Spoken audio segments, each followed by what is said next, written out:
Good afternoon, welcome to our channel. আশা করি দর্শক ভালো আছে, আমিও খুব ভালো আছি। আজকে আমি বাড়িতে আছি, ওই জন্য একটু বেশি ভালো আছি। বাজে এখন 12টা 20। ব্লগটা শুরু করছি, আমার একটু লেট হয়ে গেল। মা ওটা টেনে নিয়ে চলে গেল, তুমি অত সামনে দিলে কেন? এই ঘন্টুটা না খুব জ্বালাতন করছে। সিনটি এখানে করছে আঁকাও কি, আর মা আমার জন্য ব্রেকফাস্টে বানিয়েছে। বাথরুমের কলটা খুলেছো? আওয়াজ হচ্ছে। এখন আমি যাব অতনুর ব্রেকফাস্ট নিয়ে নিচে দোকানে যাব। তার আরেকটা কারণ হচ্ছে আমার ব্লগটা আপলোড করতে হবে। এতক্ষণ ধরে আমি ব্লগটা এডিট কমপ্লিট করলাম। এখন ব্রেকফাস্ট করব, তার আগে ভাবছি যাই ওকে দিয়ে আসি খাবারটা, আর আমিও ব্লগটা আপলোড করে আসি, তারপর এসে ব্রেকফাস্ট করব। আর আজকে মেনুতে হবে কি হবে? আজকে চিকেন হবে। আর কালকের অনেক রান্নাবান্না রয়েছে। মাকে বললাম কি বেশি কিছু রান্নাবান্না করো না, তার কারণ খাওয়া দাওয়া হচ্ছে না, আর গরমে না খেতে ভালোও লাগে না, বিশ্বাস করো। ওই জন্য সিন্টি চিকেন ভালো খায়, অতনু চিকেনটা খায়। ওই জন্য মা বলে তাহলে চিকেন করি, মাটন তো 2 দিন আগেই করে পাঠিয়েছি। আচ্ছা না, বেশি মাটন আবার ভালো লাগে না, শরীরের জন্যও ভালো না। ওর সামনে বসো তো মা, নাহলে চিৎকার করবে। আর গুড মর্নিং উইশ করা হলো না, তার কারণ আমি ঘুম থেকে উঠেছি তখন বাজে 11:30। তারপর ফ্রেশ হলাম, মায়ের সঙ্গে একটু গল্প করছিলাম, এডিট করলাম। এই করতে করতে লেট হয়ে গেল। মার পরোটাও রেডি, সবই রেডি। আবার দেখো কিছুটা ময়দা এখানে মেখে রেখে দিয়েছে, আর এখানে পরোটা রেডি হয়েছে, সাদা সাদা পরোটা। আর এখানে চাও। মা চা তো সকালে খেলাম, আবার এতটা চা? আমি জানি চা দিয়ে তুই তো পরোটা খেতে ভালোবাসিস। না, আমি চা দিয়ে পরোটা খাবো না, অম্বল হবে। মা যে তরকারিটা কালকে রান্না করেছিল ওটা ভীষণ ভালো হয়েছে খেতে। আর আমি পুঁই মিচুলি না কোনোদিন খাই, মিচুলি তো বলে মা, পুঁই মিচুলি কোনোদিন খাইনি। কালকে আমার খুব ভালো লেগেছে, তাই জন্য আমি কি তাহলে খাই। আর একবার খেয়েছিলাম, আমাদের মামা বাড়িতে হয়েছিল, পুচকন করেছিল না, পুচকন করেছিল, ওটাও খুব ভালো হয়েছিল খেতে। তখন থেকেই আমার একটু খেতে ইচ্ছা করছিল। মা দেখি আরো ভালো রান্না করেছে, তাই আমি থাক তাহলে একটুখানি পুঁই মিচুলি দিয়ে ওই পরোটাটা খেয়ে নিই। আর অতনুকে মনে হয় চা দিয়ে দেবে, তাই তো? ও খায়, চা দিয়েও খুব ভালো খায়। চা দিয়ে পরোটা খাবে, ব্যাস হয়ে গেল আমাদের সকালে ব্রেকফাস্ট। আর মার সমস্ত কাজ হয়ে গেছে, চান করা, পুজো দেওয়া, চলতে বলে দেখাচ্ছি। মার ঠাকুরের সিংহাসনটা না আমার ঠাকুরের সিংহাসনের থেকেও সুন্দর। এই মার জিনিস সবসময় একটু বেশি সুন্দর লাগে। দেখো পুজো দেওয়া হয়ে গেছে। এই ঘরের জানলাটা বন্ধ করে গেলাম, এই ঘরটা একটু চলেছিল সারা রাত, আর এই ঘরটা ঠান্ডা একদম, ওই জন্য মা দরজাটা বন্ধ করে রেখেছে। বাথরুমের দরজাটা কেন খুলে রেখেছে আমি জানি না, এটা আমার স্বভাব। তেল মশলাগুলো ঢোকে। ও, ওই জন্য বন্ধ করে রেখেছে। আর ওখানে ঘুনুগুলোকে বেঁধে দেওয়া হয়েছে, প্রচন্ড চিৎকার করছে। আর এই ফ্যান না চালিয়ে কেন আসে জানি না, জানলা ফ্যানটা আমি বন্ধ করলাম কখন? ও তাহলে আমি ভুলে গেছি, দেখেছো? আমি এই ঘরে ঘুরছি তো খেয়াল নেই। আর ব্যালকনি থেকে আমাদের খুব সুন্দর হাওয়া আসে এখান থেকে। ওই জানলাতেও দেখো মায়ের নাইটিটা মেলা রয়েছে, ভালো হাওয়া আসে। হাওয়া আসছে না বাবা? এখন মুখ নেড়ে বল। মুন্ডু নাড়াচ্ছে। যাই হোক, ফ্যানটা ওকে চালিয়ে দিই। চলো তাহলে সবার আপডেট দিয়ে দিয়েছি, আর বাজে বক বক না করে আমি ভিডিওটা শুরু করি। তোমরা দেখতে থাকো আর সঙ্গে থাকো। মা আবার কি করছো ওখানে?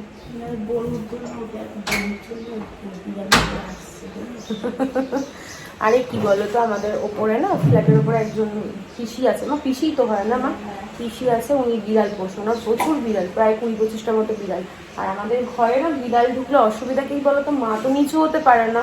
এখন নয় আমি আছি, সেটা আরো বড় কথা নয়, কিন্তু বিড়ালগুলো ঢুকে না একটু খাটের কর্নারে ঢুকে পড়ে, ওই জন্য মা বের করতে পারে না, এটাই সমস্যা। আর এই দেখো সিঁড়ি পরোটা ভেজেছে, বড়ি দিয়ে রেখেছে, খেতে ভালোবাসে।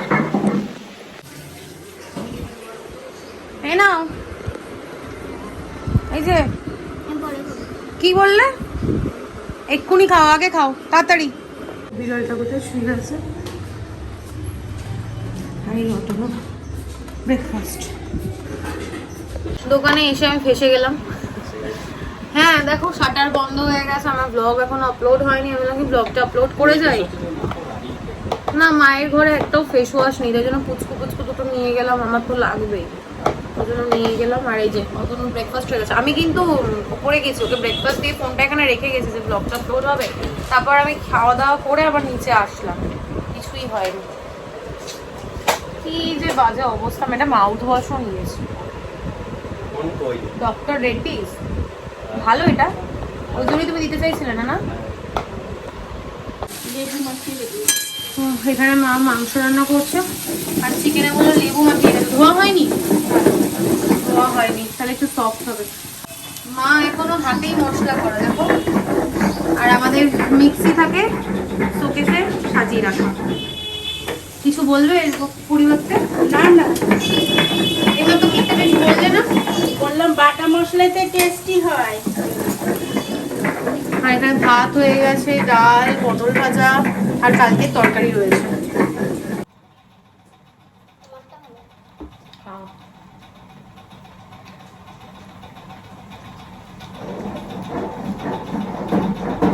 কোনো ছেলেই তো নেই মা কে?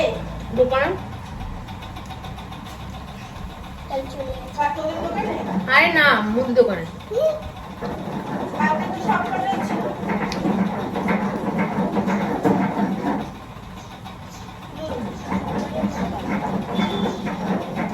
কালার আর কি সেন্ট। মা আমাকে দেবে একটু? দাঁড় আর একটু হোক। আইসক্রিম খেয়েছে দেখো, মুখের মধ্যে লাগিয়ে রেখেছে। বোঝো হেভি হচ্ছে। একটু দেখাও একটু। একটা দাও। এবার তুই নিবি বলে কোনটা নিবি রে? তুমি তুলে দাও। কি মাংস দেবো? গোল গোল গোল গোল। কি সুন্দর কালারটা হয়েছে গো মা। দেখ বাবু, তুই খাবি? এইটা দেবো? এটা হ্যাঁ দাও। কচকচি দেয়নি? না রে, কচকচি মেটে কিচ্ছু নেই। আমি খাবো কচকটি। কটকটি। এটা দেখ সিদ্ধ কিছু চিনু আমি খাবো, তোমায় দেবো না। আমাকে দেখো একটুখানি। অল্প একটুখানি ঝোল। বাজে এখন 3:50। স্নান টান করে ফ্রেশ হলাম আর সিনকি আর মা চিৎকার করে যাচ্ছে। আমার খাওয়া দাওয়া সব হয়ে গেছে। মা যখন মাংসটা কষাচ্ছিল তখন একটু 2 পিস মাংস নিয়েছি, এর সঙ্গে একটু ভাতও খেয়েছি। তারপর সকালবেলা ব্রেকফাস্টে পরোটা খেয়েছি আর কালকে তরকারি দিয়ে খেয়েছি। কতটুর জন্য চা করে দিয়েছিল মা, সেটা দিয়েও খেয়েছে। আমি এখন এভাবে ফ্যানটা চালাবো, না ফ্যান না সরি এসিটা চালাবো। এসিটা চালিয়ে আরেকটা যে ব্লগ আছে ওটা এডিট করব, করে আপলোড করার চেষ্টা করব। আগের ব্লগ এখনো আপলোড হয়নি। দোকানে গেছিলাম ওয়াইফাইয়ে আপলোড করার জন্য, কিন্তু দেখলাম সেখানেও হলো না। জানি না কেন এরকমটা হচ্ছে, বুঝতে পারছি না। ব্লগটা আপলোডই হচ্ছে না। তো আমি তো কোনো প্ল্যান করে এখানে আসিনি যে থাকবো বলে। তো এই নাইটিগুলো আমারই এখানে রেখে দিয়ে গেছি, যে কখন আসি, কখন যাই, কখন কি করি না করি। আমার এই বাড়িতে কতগুলো নাইটি রয়েছে, সেগুলো আমি আসলেই পরি। মাকে কখনোই দেখি না এই সবগুলো পরতে। তাই মাকে জিজ্ঞেস করলাম, মা পরনি কেন? মা বলে না, তোর জিনিস তোরই থাক, তুই যেগুলো আমাকে পরার জন্য দিবি সেগুলোই আমি পরবো। তো ভালো হলো, একদম নরম, জানো তো, একদম নেতা পাতা হয়ে গেছে। গরমের মধ্যে আমার এরকম জিনিস পরতে না খুব ভালো লাগে। যেগুলো নিয়ে এসেছিলাম, একটা পরে এসেছি আর একটা কুর্তি নিয়ে এসেছিলাম। যদি আমি বেরোই কালকে বেলঘরিয়া যাওয়ার জন্য, মানে গতকালের কথা বলছি। তো ফাইনালি গেলাম, তো ওই জন্য লাগলো। ওই কুর্তিটা রয়েছে, এই নাইটিগুলো আছে। আর মা না পুরো ঘর ঝাড় দেবে এরকম নাইটি পরার। আমি একটু শর্ট শর্ট পরে, যাতে নিচে নোংরাটা কম লাগে। ব্যাস, অনেক বক বক করে ফেললাম। চলো আবার পরে দেখা হচ্ছে। শীতের এখনো স্নান হয়নি, মা স্নান করিয়ে দেবে। বোবর, আমার, পিন্টি সবারই একবার করে খাওয়া হয়ে গেছে, আমার 2বার হয়েছে। তার কারণে আমি ভাত খেয়ে নিয়েছি। আমার এই মাংসের ঝোলের থেকে কষা মাংস দিয়ে খেতে বেশি ভালো লাগে। চলো এসিটা চালাই, চালিয়ে ব্লগটা এডিট করি, করে দেখি আপলোড যদি হয় হবে, আর না হলে কি করা যাবে, কিছু করার নেই। মাকে অফ করে রেখেছো? হ্যাঁ ঠিক তাই। কি যে লাভ পায় মা এইসব করে, বুঝতে পারি না। চলো পরে দেখা হচ্ছে। গুড ইভিনিং, বাজে এখন 7:30। মা এসে আমার ঘুমটা ভাঙলাম। ঘুম নাইনি ঠিক, অ্যাকচুয়ালি শুয়েছিলাম। এখানে মা সন্ধে দিচ্ছে আর এসি থেকে কটকট কটকট করে আওয়াজ হচ্ছে। মার এখন টেনশন হয়ে গেছে, আবার না এসিটা বিগড়ে যায়। আগের বছর তো এইরকম গরমে এসি থেকে ঝরঝর করে জল পড়ছিল। কি হয়েছে, আমার বাড়ি চলে যাবে? এই ক্যারিয়ারের রেসিতে নাকি এটাই প্রবলেম।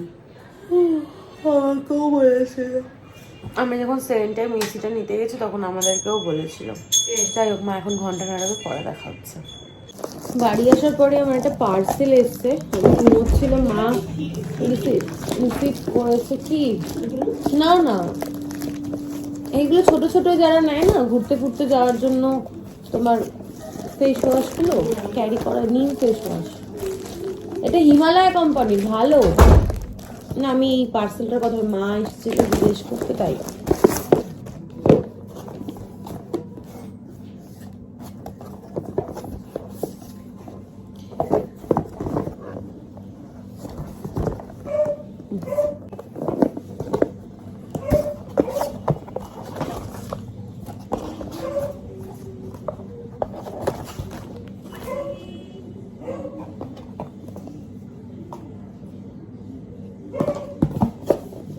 দিদিনের সঙ্গে নিচে গিয়ে কি কিনে আনলি? পিটক্যাট।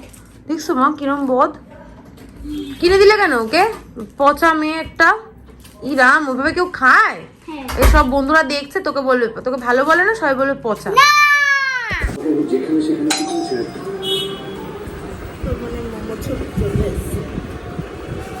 আমার জন্য এনেছে মা চিকেন মোমো। মা সন্ধ্যাবেলার টিফিন মা আনালো মোমো আর ঘুগনি। মা যেহেতু মোমো খায় না, চিকেন মোমো যেহেতু, চিকেন তো মা খায় না, তাই জন্য আমার জন্য চিকেন মোমো আর মায়ের জন্য ঘুগনি।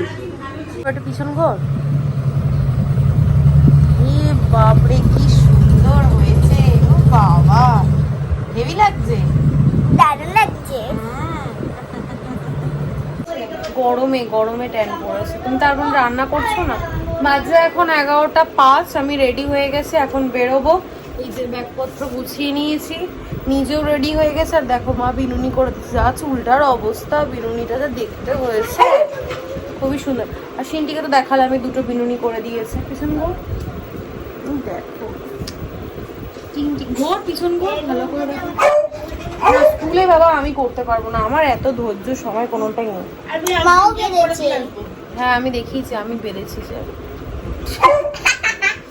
এখন বাড়ি যাব, আমাকে নাকি অবভিয়াসলি তোমাকেই ভালো লাগছে, তুমি কিউটি। মা খাবার দাবার প্যাক করে দিয়েছে, সিনটির খাওয়া হয়ে গেছে, বোবর খাওয়া হয়ে গেছে, আমি আর অতনু বাড়ি গিয়ে খাবো। ব্যাস এই তো, চলো বাড়ি যাই, তারপর ব্লগটা এন্ড করছি। বাজে এখন 12:15। আমার সমস্ত কাজ কমপ্লিট, ডিনার করা হয়ে গেছে, অতনু ওই ঘরে গেছে, ও কাজ করছে, আর বোবো রান্নাঘরে ঘুমোচ্ছে। সিনটি অলরেডি ঘুমিয়ে পড়েছে, বিছানাও কমপ্লিট। এবার দেখো গোপাল ভাঁড় চলছে, গোপাল ভাঁড় দেখতে দেখতে আমি এডিট করব, করে ঘুমিয়ে পড়ো। আজকেও আমার ব্লগ আপলোড হলো না, দুটো ব্লগ আমার রেডি, আপলোড করছি, প্রাইভেট করে রাখছি। কালকে সকালবেলা দুটোই পাবলিক করব। আর আজকে যে ব্লগটা ওটা এডিট করে রাখলাম, ওটা হয়তো পরশুদিন আমাকে, কালকে তো হবে না, কালকে যেহেতু দুটো ব্লগ দেবো, তো পরশুদিন দেবো। পরশুদিনই আবার চেষ্টা করবো কালকে যে ব্লগটা আমি রেকর্ড করবো পরশুদিনই আপলোড করার জন্য। মানে কি যে হচ্ছে আমি বুঝতে পারছি না। দোকানে, বাড়িতে নেটওয়ার্ক প্রবলেম ঠিক আছে, দোকানে গিয়ে প্রায় 1 থেকে 1.5 ঘন্টা আমি ছিলাম, তার বেশিই ছিলাম দোকানে, তাও আপলোড হলো না। যাই হোক, আর কি করে, 12টার সময় আমি দোকানে গেছি। হ্যাঁ 12টা 12:30 নাগাদ আমি দোকানে গেছি। যাই হোক, কালকের দিনটা আমার খুব ভালো কাটলো। কালকের দিনটা, আজকে পুরো গোটা দিনটা আমার খুব ভালো কাটলো। কালকে তো 6:30 নাগাদ আমি বাড়ি গেছিলাম। আজকে কালকে থাকলাম আমি, আজকে থাকলাম। মা বলছিল আজকেও থেকে যা, কালকে সকালবেলা চলে যাবে, কিন্তু না, দিদি আমাকে বললো, যে দিদি রান্না করে বললো আমাকে যে কালকে আসবে বা পরশু বা কবে যেন ছুটি করবে। তো আমি ঠিক বুঝতে পারিনি, ওই জন্য চলে আসলাম। আর সিনটির বইগুলো আমাকে মলাট করতে হবে, ওর হোমওয়ার্কও বাকি। আজকে ড্রয়িংয়ের আন্টি আসতে পারলো না, বারণ করে দিয়েছিলাম। কোহিনুদ্দির আবার ছুটি আছে, 11 তারিখ ঈদ আছে, তো যেটুকু কাজ আছে আমাকে মোটামুটি গুছিয়ে নিতে হবে। জামা কাপড় কাচা ধোয়া করে গেছি, সেগুলো মেলা রয়েছে পেছনে, কালকে ওগুলোকে তুলে আনতে হবে, ভাজ টাজ করতে হবে, অনেক কাজ আছে। আর কোথা থেকে ঘুরে আসলে না, ঘরে মানে কাজে মন দিতে একটু সময় তো লাগে, আমার তো লাগেই বাবা। আর সামনে পয়লা বৈশাখ, নতুন বছরে অনেক কিছু চাওয়া পাওয়ার থাকে। নতুন বছরটা প্রে করি ভগবানের কাছে যাতে ভালোভাবে থাকতে পারি, আমার পরিবারের প্রত্যেকটা মানুষ ভালো থাকে, আমার মা, অতনু, সিনটি, আমার শ্বশুর শাশুড়ি সবাই ভালো থাকুক, যে যার মতো আছে ভালো থাকুক। আমি এটাই প্রে করি সবসময়, আমার ফ্যামিলির প্রত্যেকটা মেম্বার ভালো থাকুক, আমার বউও ভালো থাকুক, ব্যাস এদের নিয়েই তো আমার সব কিছু। তাই এরা যাতে ভালো থাকে আমি এটাই প্রে করি। আর অবভিয়াসলি অতনু আর আমার মেয়ে, বউ, মা, এরা একটু স্পেশালি আমি, কেননা মার তো 1000টা রোগ রয়েছে, অতনু সারাদিন পরিশ্রম করে, আর এই ছোটটা হচ্ছে এদিক ওদিক দৌড়াদৌড়ি করছে, আর ওটা তো 4 পায়েও কিছু বলতে পারে না। তো স্পেশালি এরা আমার কাছে একটু বেশি সেন্সিটিভ কর্নার বলতে পারো, তো এদেরকে নিয়েই আমার চলতে হয়। তো তোমরা জানো যে আমার কাছে আমার মা কতটা স্পেশাল। সবার কাছে মা স্পেশাল হয়, আমার কাছে একটু বেশি, তার কারণ ছোট থেকে মায়ের কাছেই বড় হয়েছে। মাকে ছাড়া আমার জগতে আর কিছুই নেই বলতে পারো। আজ মার কিছু হয়ে গেলে এই পুরো গোটা পৃথিবীতে আমি একা, মানে ব্লাড কানেকশন বলতে আর কিছু আমার থাকবে না, এটা বলতে পারো। তো সেই জন্য আমি ভীষণভাবে আমি সবসময় সকালবেলা ঘুম থেকে উঠেই একটা প্রে করি যাতে আমার মা সুস্থ থাকুক। যতদিন মা আছে ততদিন মাথার উপর একটা শক্তপোক্ত ছাদ আছে, যতদিন আছে আর কি। যাই হোক, আমি বেশি ইমোশনাল হয়ে যাই এই কথাগুলো বলতে গেলে, আর বেশি বকবক করছি না। আজকের ব্লগটা কন্টিনিউ করছি না, আজকের ব্লগটা আমি এখানেই এন্ড করছি। আজকের ব্লগে দেখানোর মতো কিছু নেই, বলার মতো কিছু নেই। ততক্ষণ তোমরা সুস্থ থেকো, ভালো থেকো। কালকে দেখা হচ্ছে নতুন একটা ব্লগের সঙ্গে। আজকের ব্লগে যদি কিছু ভালো লেগে থাকে প্লিজ লাইক করে দিও, কমেন্ট করে দিও, শেয়ার করে দিও অ্যান্ড সাবস্ক্রাইব করে দিও। মাকে আর ব্লগে দেখাইনি কারণ যখন আমি চলে আসি মায়ের মন খারাপ হয়, মা কাঁদতে শুরু করে দেয়, ওই জন্য আমি আর ব্লগ করিনি। সন্ধ্যাবেলা দেখলেই মা মোমো আনালো আর ঘুগনি আনিয়েছিল, তো ঘুগনিটা মা খেয়েছে, আমি 2 চামচ খেয়েছি। মোমোটা না আজকে আমি খেতে পারিনি, কেন জানি না, আমার খেতে ভালো লাগছিল না। বউকে খাইয়ে দিয়েছি, আর 3টে কি 2টো আমি খেয়েছি, এক্স্যাক্ট মনে নেই। ব্যাস এই তো, আর রাতে ডিনার বাড়িতে এসেই করলাম। চলো আর বক নয়, গুড নাইট, টাটা। আর আমি চেষ্টা করবো কালকে যদি 2টো ব্লগ আপলোড হয়ে যায়, পর থেকে 2টো করে, মানে পরের দিনও 2টো ব্লগ দেবো, দিয়ে পুরো কোটা কমপ্লিট করে তারপর রেগুলার যেরকম দিই সেরকমই দেবো। চলো, গুড নাইট, টাটা।